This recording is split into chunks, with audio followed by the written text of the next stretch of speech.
Reached out to Amy, she reached back out to me. I was a veteran who got critically injured in a VA hospital in Loma Linda, California back 4 years ago, damn near to the day. January 2016, my life changed in ways that I could have never seen coming or ever imagined. Countless trips to the VA ER, we were pushed away, we were told that I was fine, I didn't have anything wrong with my back.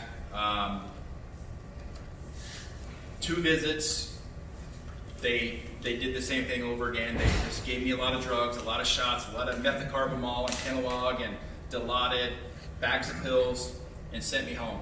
This happened for about three straight visits. After the 3rd visit, we just said, oh, I guess, I just have a bad back, whatever, go home, sit in a chair. Meanwhile, my wife is, constantly advocating for me, trying to get a blood test, trying to get an MRI, trying to do any diagnostic testing that she possibly could to find out what was wrong with me, why I had already lost 40 pounds, why I was sweating profusely. And finally, the VA would not do any of these very simple testing on me, so I had to get carried down to a car because I couldn't walk. I was living in my room, and we went to an MRI center, said that my back was absolutely destroyed.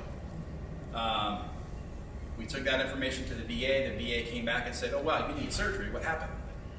Nothing. I'm sweating a lot, I can't walk, I can't do anything. So anyways, we got on the choice program. I was opened up several months later. So now we're at the 4-month mark. They finally opened me up. They see that I have a bone-eating staph infection that was aggressively eating my spine and some of my internal organs, my bladder, all sorts of stuff in here, all the way up 3 levels of my neck, my C-spine, my L-spine, and my CT and L-spine.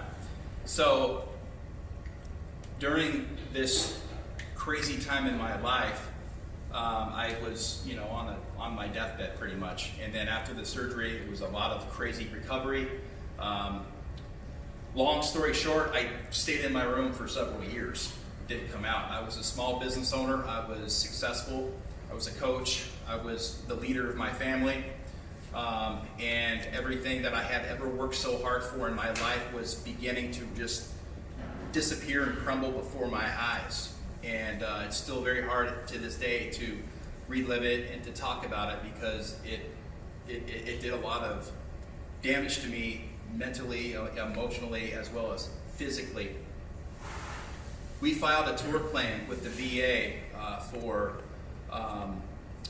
my revenue that I had lost, future earnings, and the pain and suffering that I endured, which was many nights on a cold bathroom floor just trying to find relief. Couldn't use the bathroom. The story it's egregious. 6 months into my tort claim process, the VA came back and said that we are guilty for medical malpractice and gross negligence causing permanent injury and nearly death. We are very sorry. We are going to settle your claim. We're going to stop the bleeding here. You may not lose everything. And at that time, we had never owned a credit card in my life. My wife had to keep the family afloat. Credit card debt started to stack up. 6 months later, damn near at the 1-year mark of the tort claim, I get a letter in the mail that states that the VA is not going to settle my claim because of a loophole that was written in the Federal Tort Claims Act in 1946 that states that if an independent contractor is responsible for your care inside a VA hospital, the U.S. government is not responsible for that payout through the lawsuit or the claim. So essentially what they did is they had a bunch of clinicians that were on my case and that were in charge of my care. RNs, doctors, a whole bunch of people. The VA concluded that nearly all those folks failed to meet the standard of care and there was a breach in liability. However, they found one independent contractor that's working unidentified and behind the VA veil to put all this on, to collectively see their way out of it, do an about face, and leave me and my family holding the bag. Nowhere to go, hopeless, helpless, and I stayed in my room and I didn't come out. I self-isolated, depression, anxiety, my livelihood, everything as I'd known it was slipping away from me, and my life was slipping away from me in my darkest time of my life, and it was so hard to not just go. But I love my family so damn much. My 4 kids, I got 4 beautiful kids. I got a wife of over 21 years. And every freaking day I said, gosh dang it, I just want my life back, you know? And I just kept fighting, So I go to my congressman. Congressman, I need you. I've never needed a congressman in my life. I need you. Well, he was indicted.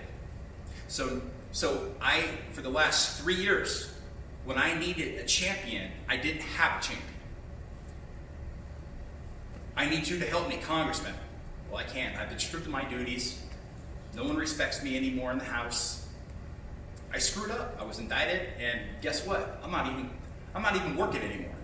So I live in the only district in the United States of America right now that doesn't have a sitting congressman. But step back a little bit to about 15 months ago. I said, enough's enough. You're not going to help me. I'm going to help myself. I got up out of my chair. I picked up a law book. I recruited an online legislative team. And I said, we have got to close this loophole because it's ruining lives. It's destroying families. It's un-American. It's unconstitutional. And it's frightening that you can blame medical malpractice, pretty much anybody on the VA, on unidentified independent contractors who are working behind the VA veil. That right there is absolutely criminal. And it can no longer happen. This has been going on for 74 years. It destroyed the lives of veterans and their families for generations. It doesn't need to be that way. So I drafted my own bill. I've had to become my own congressman. I'm a custom landscaper and marine by trade. I'm not a politician.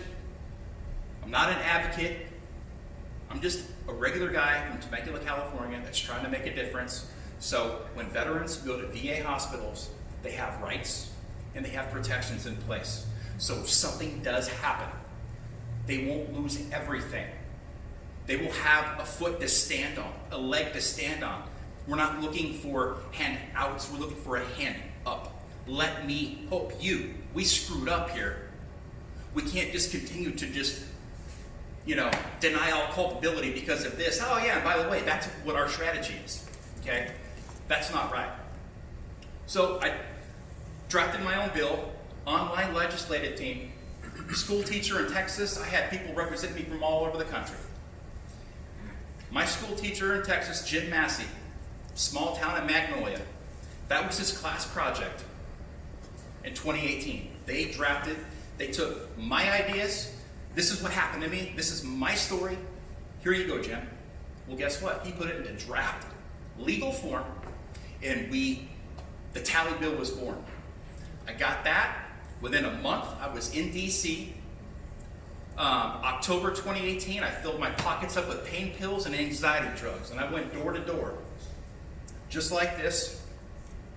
Folders, professionalism, handshake and a smile, urging lawmakers to change this outdated law that has destroyed the lives of veterans and their families for generations, and it's time to stop. Here's a little bit of my story here, and I need your support. So within 30 days of me leaving Capitol Hill, Congressman Dave Bratt of the 7th District of Virginia formally introduced the tally bill, H.R. 7105. It was introduced so late, I didn't even think I would have this even happen. It happened, and I was like, oh my God, we're going to do this. It's election season. Maybe he's running on the bill. 40 days later, pretty much that Congress, the 115th Congress ended. So it died in Congress. Back to the drawing board. And, at the end of 2018, I was still a lot in pain and a lot of stuff going on. Just trying to figure out how I'm going to do life still, man. It's just. So I didn't quit, and I told myself I'm gonna see this through. I promised myself that I will see it through. And if it means that it takes me 20 years, so be it. If it takes me another year, great. The sooner the better, because I don't like this job. It doesn't pay anything. I've got 10,000 hours in on this, 3,000 emails, over 1,000 phone calls, 3 trips to DCs, 20 town halls. I'm coming out to introduce myself to people that are running for Congress, because guess what? If it doesn't happen, I have got folks that will have skin in the game, and they will have something to run on. I'm going to take this to Congress because I have constituents that are 40% of them are veterans and they need protection. But this isn't a district thing. This isn't a state thing. This is a federal, this is a national thing. This is going on in our country, and it's got to stop. What we're asking for is simple employment statuses here. Give the veterans a clear path of legal recourse so they understand, oh, I was hurt here. Okay, I got to sue her in state court. Let's take it a step further. After they denied my claim based on a technicality, they said, you need to sue her in state court. Well, remember at the 6-month mark, they said, hey, we're going to settle your claim. But they waited till the year to tell me that it was an independent contractor. The day I got the mail, I was 3 days past the California state statute of limitations. So by doing so, they protect the independent contractor. Now she doesn't need to be sued in state court. There's no case. State statutes ran. Second, now they don't need to be sent to the National Practitioner Data Bank. The VA doesn't need to report it on their yearly numbers. You want to know why? Because it didn't happen. They blamed it on an independent contractor. It didn't happen in the VA, even though it happened in a VA hospital. So it's all this deflection, and they just kind of make it go away, when actually it was happening in a VA hospital. It did happen by VA employees. You just passed the buck, threw her under the bus, but you threw her under a bus in a way that would still protect her from any lawsuits. So now you don't need to fire her and look for somebody else to replace her. So now you're still working at the same VA hospital that hurt me all these years later. Zero recourse. And here I am, advocating to change this law because it is absolutely incredible. In January, I had to start all over again. In February, I went back to DC. Within 2 months, I had Congressman Mark Meadows. Great guy. He's become a friend. He shares my stuff on his Facebook page. He tweets me out. He's my champion. Congressman Mark Meadows, North Carolina, 11th District. And I never knew anything about politics before I started to draft my own bills and try to get these suckers passed to protect all veterans. Now it's like sports. Oh yeah, I know what district you're from. I know, it's just crazy. So anyways, soon after Meadows introduced that one version of the tally bill, 3 months later I had Mike Levin jump on board. So now I've got two more active bills in the House. So we've had a total of 3 bills and 15 months that have been formally introduced in Congress. And right now I'm working with a few senators for hopefully next month we're going to have a Senate companion bill on at least one of those, either 3813 or HR 4526. And what these bills do, they will essentially ensure the rights and the protections of every single veteran who is going to the VA hospital. Medical malpractice doesn't happen every day. I'm not here to prevent medical malpractice from ever occurring again. It happens everywhere. It happens in civilian hospitals. It happens in the VA hospitals. But when it happens, there needs to be some sort of accountability, because good people's lives are being ruined. And I was damn near a statistic. I spent 3 years in my room. I just got out of my chair not long ago. And guess what? 2 days ago, I was right back in my room because the depression, the anxiety, you want this so bad because it's so, you remember all these nights that, okay, are we gonna have to, we already lost our family car. We've already wrapped up all this money in credit card debt. Our lives are completely dwindling. It's a great thing I got a family, because that's the only thing that's kept me going. So I know I probably went way over the time here, but the story is very crazy. It's very long. It's very hard to explain. But long story short, I was hurt really bad. And now I'm just trying to reinvent myself and figure out who I am again as a man, because my business was taken away from me. Everything I used to do and love has been taken away from me.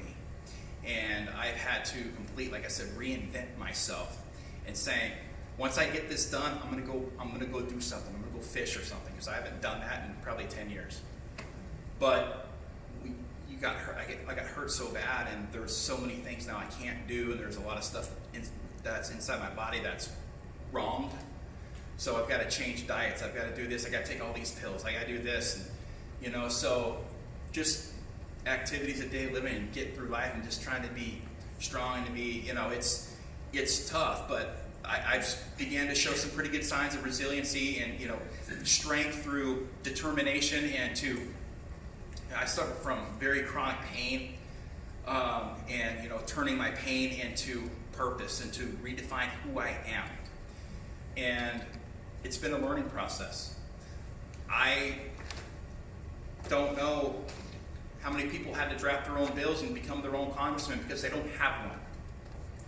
And everything I've done, I've had to do it all myself. I've had to recruit friends. I've had to reach out to folks. I've had to beg members of Congress, please hear me out. Don't make this political. There's lives at risk here.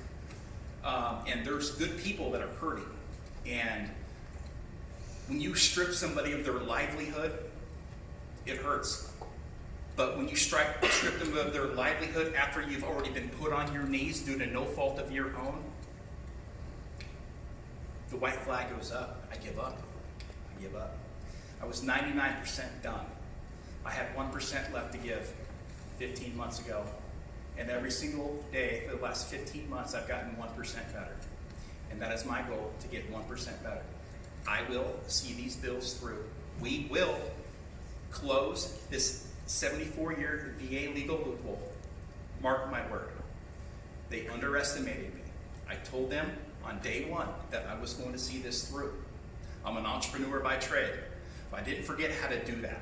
I didn't forget how to build relationships. I didn't forget how to get things done. This job, it's not fun. It doesn't come with a paycheck. This is duty. This is my civic duty. I better not ever get called for jury duty, because I've done it. I've done it. So I need you folks to help. And the reason why I'm here today is because Amy is a supporter of the tally bill. Anybody that looks at these bills, they all make sense. Why wouldn't you want to support something that would absolutely be something that's going to protect the rights of all veterans, right? Sure.